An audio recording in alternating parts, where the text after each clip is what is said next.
What's going on, everybody? I'm Cade Morehouse with Cade Side Press. Today I'm joined by the man, the myth, the legend, Chael Sonnen. Chael, how are we doing today? Cade Side? Did you say Cade Side? Cade Side. You're Cade, but Cage Side. Well, right now you're Cade Side. All right, no, that's how I feel. I thought that's what you said. I mean, that was like a brilliant line. I still like the name of the organization, but I'm just sharing with you. I thought it was a play on words. I thought it was pretty clever. Before we started this interview, you said I looked like somebody. Can you tell me who that someone is and what they've accomplished? Rulon Gardner. Rulon Gardner is possibly the greatest Olympic champion ever. He's responsible for the biggest upset in Olympic history. It happened to be Greco-Roman wrestling, Sydney, Australia in the year 2000. But I don't mean that he's the biggest wrestling upset ever. It's the biggest upset in the history of the Olympic Games. He defeated an undefeated monster named Alexander Karelin. And Karelin already had the record. He was a three-time Olympic champion. He was going for four-time Olympic champion, and he won the world championships everywhere in between. He never lost a match in his life. And Rulon took him out. It was his final match, and Rulon beat him 1-0 and is an American hero to this day. Chael, Bellator 300. You've been a part of this organization for quite a few fights. It's the 300th event. What's going through your mind that they've made it to 300 and nobody else has? It was completely normal. I was blowing out 300. It's going to be a special event. We got 4 title fights. We got the heavyweights. Oh, we got the Grand Prix. It was the day of the press conference. I was talking with Danny Brenner, and that's when I realized, hey, wait a minute. Nobody's done this before. Chatri's cranking him out, but he's a decade away from hitting 300. Dana's coming up on it. Bob Arum and Eddie Herm and Don King. None of them have done 300. 300 is a remarkable number. And, there's this big elephant like floating around, and tensions are a little weird with the rumor of the Bellator cell. And I do understand that. But I will tell you, every wonderful experience and memory that I have with Bellator, I have because Scott Coker took a risk, worked his ass off, and made something. And if he did that, and it's so good that somebody else would like to buy it, he deserves a compliment and a pat on the back. And I'm seeing a lot of long faces around here. I do understand the personal side. You got a job, and where am I going to go in limbo? But that never would have existed, not for one single day, if it wasn't for the contributions that he made and the risks that he took. And I hope that, if it is true, that people tell him congratulations. And people tell him good job. I hope that he's proud of himself, because he should be.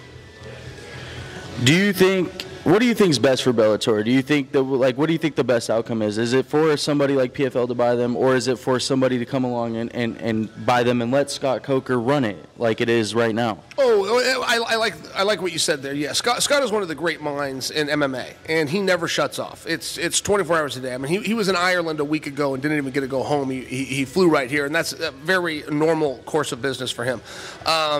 I share that with you because he may play and he may pretend as though he's not always paying attention. He knows everything that's going on, and I assure you it's an act when he does that. He is a tremendous leader. I don't know if that's what he would want to do. I think anybody that starts any company has the dream of someday selling it. And I think that would be the same for the PFL. I mean, Dana White would be the first one to agree with me. He's already done it, and eventually he'll do it again. So I do like the idea of them keeping Bellator around. I've heard that rumor that they'll keep that brand, run it for a year, then kind of cherry pick and come over to their tournament. But I mean, Bellator is it's a massive name and staple in this industry. And I think when you ask me what the best case would be, if you buy Bellator, keep the Bellator name and keep that brand running. Chael, there's a specific fight on this card that I want to talk about. Two ladies who were there from the beginning of women's MMA, Cade Zingano and Cris Cyborg. Do you think this fight, do you look at it like it's better now than never, or do you think it's happening too late? No, I love this fight. People like to say MMA math doesn't work. MMA math works all the time. It is the greatest indicator that we have, right? In all sports, you look for a common opponent. The people that set the lines, right? DraftKings himself will tell you the first thing we'll look for is a common opponent. Then you get some other guy comes out and goes, well, it's styles that makes fights. I don't really know where that adage came from, and there's a limited truth to it, but it's extremely limited. Common opponent matters. The common opponent in this case is Amanda Nunes. Alpha Zingano beat Amanda. Amanda beat Cris Cyborg. I mean, it's just a reality. And to watch Cris Cyborg get better and to watch her and see how hungry she stays, she goes over to boxing. It had nothing to do with the money. She went over there because she likes to compete. That is a special and rare athlete, Cris Cyborg. What would you say are the path to victories for each fighter in this fight? The rule on beating Chris Cyborg, or the belief on beating Chris Cyborg from day one, is you got to out-wrestle her. You got to get her down and take that power away. The irony is, the one and only time we've seen somebody beat Chris Cyborg, they didn't even try to take her down, let alone did they do it. So I only bring that to you because I know from a standpoint of strategy that Kat and her team plan to make this a wrestling match. Plan it whether you're wrestling on the feet, pushing her against the cage, getting on top of her. I just don't know that they have to. I think that what they have to do is to mix it up. Offer the threat of the takedown, deliver the blows. And people always get that one confused from a strategic standpoint. They think if I'm going to wrestle, I have to get on top of the person. No, wrestling's helpful, but the threat of the takedown is much more effective than the takedown itself. Chael, you had a memorable career yourself. You fought Anderson Silva. You were on The Ultimate Fighter with Wanderlei Silva. What are some of the most memorable points in your career? My most memorable, I mean, those were great experiences that you brought up, and I'm grateful to have had them, and I'm flattered that you remember them. But my greatest were as a fan. Like maybe the greatest moment I ever had is Randy Couture versus Tim Sylvia. Randy was a hero of mine, training partner, and I looked up the nearest hospital to the venue so that I could send Randy flowers after the fight. And I mean, we're like 8 seconds in, and he's already put the big man down. It was 5 rounds. Randy won all 5. It was just like, it was a shocking and inspiring moment, I think, for everybody that watched. Chael, now that you're still involved in the sport, but you're not a competitor anymore, what are some of the biggest prospects, up and coming, top 5 that you see as like future one day big problems? Well, I just got done with a conversation before we turned this camera on with a young man named Bryce Meredith. He's undefeated. I admit he's had a handful of fights, but he was one of the top collegiate athletes to come over. He's got the right attitude. I was with him yesterday. Relevance being it's the day before the weigh-in. The weigh-in is the worst part that any athlete goes through. His attitude was good. He had a plan and a strategy for how he's going to get his body down and keep his spirits and so that he could recover. And it was just a very mature standpoint. He's also been one of these guys that his entire life he's been surrounded by great people, whether it was Pat Papalizio, whether it was Mark Branch, now his MMA coaches. His parents support him. I mean, he's had some good opportunities, but he also uses them. He's got a very youthful, strong body. He's a lot faster than people understand.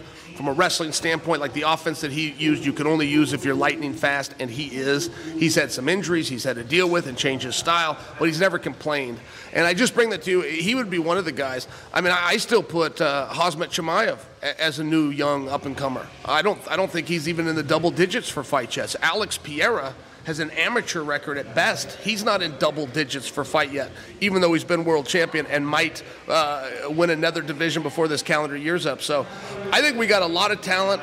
Bo Nickel goes on that list. I'd like to see Bo Nickel be given an opportunity more like Pereira, where even with few fights but seeing the potential, he can fast track a little bit up the card. Charles Oliveira and Islam Makhachev's coming up. The first time it didn't go Charles' way. Do you see a different result this time, or do you see it going any different than it did the first time? Well, there was nothing competitive about the first fight. There was nothing in the first fight that lends to a rematch. They were talking about doing an immediate rematch. It turned out that there was one fight in between for Charles and back to the rematch. That's a hard sell. I mean, you're really going to have to explain that to me. They wrestled. They grappled. Fatigue and energy, conditioning, strategy, punching, kicking, knees, clinch work, everything that could possibly happen in a fight happened in that fight. And it was not competitive in any one of those realms. And I'm not looking to give Charles a hard time. I'm just saying, when you look at Charles, who was not competitive, or you have the option of Volkanovski, who was ultra competitive, it would seem as though who you're going to give the rematch to isn't even a debate. But it didn't go the way that I would have predicted. I think Charles is awesome, but he was a 3-1 underdog for the first fight. He's a 4-1 underdog for this fight. I think he'll be 5-1 by the time the bell goes off. Who do you think deserves the next title shot in that division? Well, Volkanovski was told if he wins a fight, and in this case it was Yair Rodriguez, that he will then be able to fight Islam if Islam also wins his next fight. So now it looks like they're not going in that direction, by the way. Like, don't think you have to correct me. I'm just sharing. Who do I think deserves? That was the word that you used. Now all of a sudden you got Colby Covington, who I believe is going to beat Leon. You got Colby Covington saying he wants to defend against Islam. And as much of a Hail Mary as that is, like, I don't predict for you that that's going to happen, but that's not what you asked me. You asked me the word deserve, and I think that I think we could get creative and have a lot of fun with that answer. Chael, I'm going to ask you 2 more questions, and I'll let you go. You're a busy man.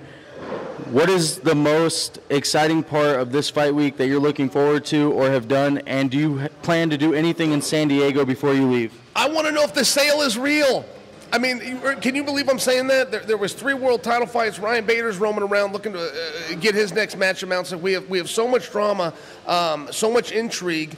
And at the press conference, the number one thing that stayed with me, Scott Coker got asked by a gentleman, and I quote, "Scott, I want to bring up the elephant in the room. The sale, what can you tell us?" And Scott said, "For today, let's keep the focus on the athletes on this stage and the event coming up on Saturday. But Saturday night at the post-fight press conference, I will answer anything that you ask me."